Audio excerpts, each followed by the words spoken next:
The live TV, सच सबसे आगे। नमस्कार, मैं हूं रंजीत झा और आप देख रहे हैं द लाइव टीवी।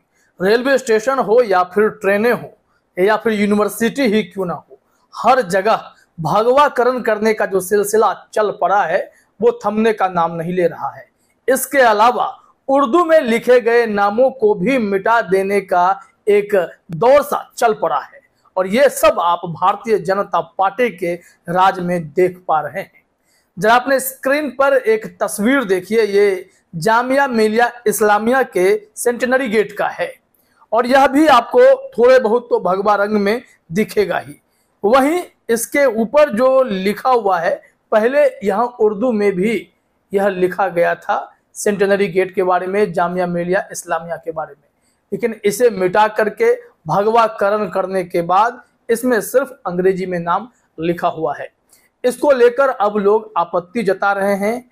एक फेसबुक यूजर हैं, जर्नलिस्ट हैं, मोहम्मद अलमुल्लाह, इन्होंने उर्दू में एक मैसेज भी डाला है इस तस्वीर को शेयर करते हुए, तो हमने इसका ट्रांसलेशन भी देखा। उन्होंने बड़ी आपत्ति जताई है। इसका मतलब यह है, जो उर्दू में लिखा हुआ है इसके मायने समझिए। लिखा गया है कि गेट से उर्दू का गायब होना अफसोसजनक है। इसके अलावा गेट के लिए चुना गया रंग चिंता पैदा करता है, क्योंकि यह एक विशेष विचारधारा का प्रतीक है जिसे हम जामिया जैसे शैक्षणिक संस्थानों के समावेशी मूल्यों के साथ जोड़ते हैं। हम जामिया के वीसी से मांग करते हैं कि वे तुरंत इसका रंग बदलें, गेट का नाम जामिया की परंपरा के अनुसार उर्दू में लिखें और इस पूरी सदी के दौरान इसके विकास में शामिल सभी लोगों को शामिल करें, जिनमें इनके संस्थापक भी शामिल हैं। इंडिया गेट की तरह जामिया के इस नए गेट पर भी सभी का नाम उकेरने या लिखने की मांग की गई है। अब इस तरीके से लोग सवाल खड़े कर रहे हैं। एक तो भगवाकरण का जो भूत सवार हुआ है वो रुकने का नाम तो ले नहीं रहा है।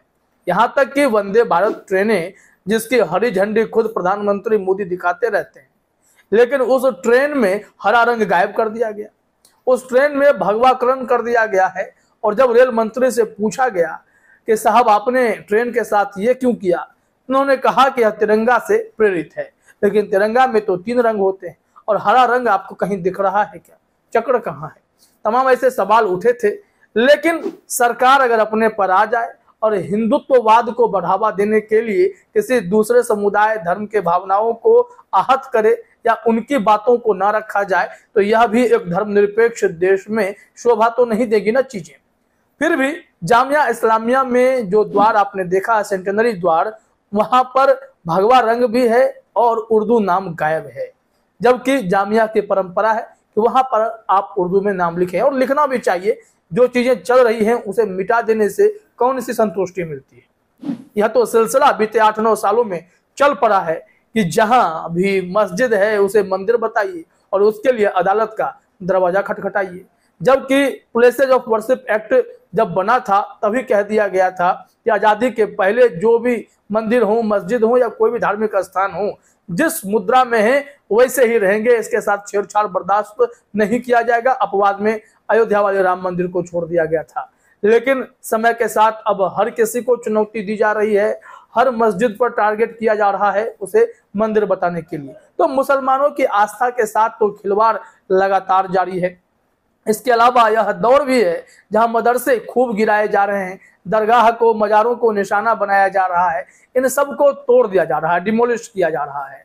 किसी को अवैध बताकर तो किसी को किसी भी कारण से इसे गिराया ही जा रहा है, चाहे वो असम हो, उत्तर प्रदेश हो या फिर अब तक कर्नाटक की जो बात कर रहे थे जब तक भाजपा की वहां सरकार थी। तो हर जगह ऐसी खबरें खूब आई, लेकिन यह सब कहीं ना कहीं धार्मिक सद्भाव को बिगाड़ने, किसी धर्म विशेष की आस्था को आहत करने की लगातार कोशिश चल रही है। लेकिन शिक्षण संस्थानों को टारगेट किया जा रहा है। आपको जानकर हैरानी होगी कि अल्पसंख्यकों के शिक्षा बजट में भी 40% की कटौती कर दी गई। अगर सिर्फ चर्चा उर्दू नाम हटा देने की भी करें, फिर हम आए अल्पसंख्यकों के शिक्षा बजट पर, तो जरा देखिएगा कि झारखंड में भी ऐसा ही कुछ हुआ। झारखंड में तो तमाम सरकारी विद्यालयों से उर्दू नाम हटाने के लिए आदेश दे दिए गए।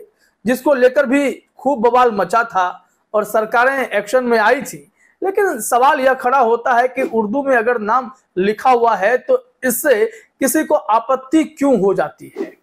मुगल सराय स्टेशन का नाम जब बदलकर दीनदयाल उपाध्याय किया गया तो उस वक्त पूरे स्टेशन को भगवा रंग में रंग दिया गया। ऐसे ही अब वंदे भारत ट्रेनों को भगवा रंग में रंगा जा रहा है। कई ऐसी दीवारें मिल जाएगी, कई जगहों के स्टेशन को भगवा रंग से रंगा जा रहा है। आखिर क्यों? सिर्फ भगवाकरण कर देने से क्या यह देश हिंदू देश बन जाएगा? यह देश धर्मनिरपेक्ष देश है जहां पर सभी धर्मों के लिए खास जगह है, बराबर वैल्यूज हैं। फिर भी इसके उलट सरकारें इस कोशिश में लगी रहती हैं कि कैसे मुसलमानों की भावनाओं को आहत किए जाए। अब हम बात कर रहे थे कि इनके शिक्षा बजट पर बार बार चोट किया जाता है या फिर यूनिवर्सिटी के कॉलेजों के नाम को उर्दू में जो लिखा हुआ है उसे हटा दिया जाता है। एक खबर यह भी आई थी कि डीयू के BR अम्बेडकर कॉलेज की थिएटर सोसाइटी को उर्दू नाम हटाने के लिए किया गया मजबूर और ये प्रिंसिपल ने इससे इनकार किया था। द प्रिंट पर खबर भी छपी कि इस कॉलेज की थिएटर सोसाइटी, जिसके बारे में कहा जाता है कि इसका नाम खुलासा रखा गया था, तो प्रिंसिपल द्वारा दिए गए मौखिक आदेश के बाद सोमवार को कथित तौर पर आरंभ नाम दे दिया गया। यानी कि शब्द उर्दू होने भी नहीं चाहिए और जो लिपि है, अक्षर है, वो भी उर्दू में नहीं लिखे जाने चाहिए। अगर होंगी तो उसे बदल देने का फरमान जारी कर दिया जाएगा। ये सारी चीजें देखी जा रही हैं। उर्दू से इतना परहेज है, रेलवे स्टेशन में भी नाम बदले जा रहे हैं, उर्दू नाम जहां लिखे हुए हैं वो भी हटाए जा रहे हैं। एक खबर आई थी कि उर्दू से परहेज, उज्जैन में चिंतामन गणेश रेलवे स्टेशन के साइन बोर्ड से उर्दू में लिखा स्टेशन का नाम मिटाया, DRM ने दिया नियमों का हवाला। अब बताइए कि उर्दू में लिखे नाम से किसको आपत्ति होती है? अगर हमारे देश में मुसलमान भाई हैं, अगर उर्दू में लिख ही दिया गया तो इसमें गलत क्या है? बावजूद इसके यह कोशिश लगातार जारी है कि कैसे इन सारे चीजों को मिटा कर रख दिए जाएं। अब आइए शिक्षा बजट की बात करते हैं कि कितनी कोशिशें लगातार चलती रहती हैं कि चलिए नाम बदल देते हैं, अब अल्पसंख्यकों की शिक्षा के बजट में भी कटौती कर लेते हैं। आज तक ने लिखा है कि यूनियन बजट 2023 अल्पसंख्यक मंत्रालय के बजट पर चली कैंची, 40% की कटौती।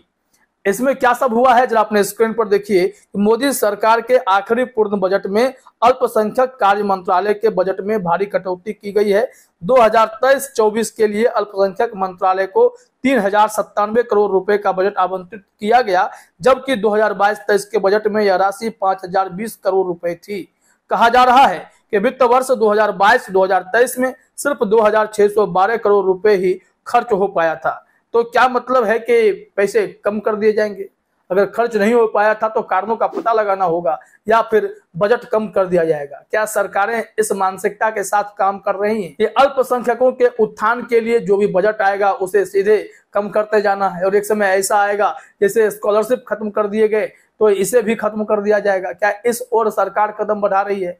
तमाम ऐसे सवाल उठ खड़े होते हैं। इस मामले में जब बजट में कटौती की गई थी तो ओवैसी साहब ने तीखी प्रतिक्रिया भी दी थी। जरा अपने स्क्रीन पर देखिए। आज तक ने बताया है कि AIM प्रमुख असदुद्दीन ओवैसी ने बजट पर प्रतिक्रिया देते हुए केंद्र सरकार पर निशाना साधा था।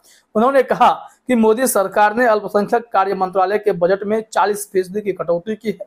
उन्होंने कहा कि शायद PM मोदी के हिसाब से गरीब अल्पसंख्यक बच्चों को सरकार के प्रयास की जरूरत नहीं है, सबका विकास जैसे नारे ही काफी हैं।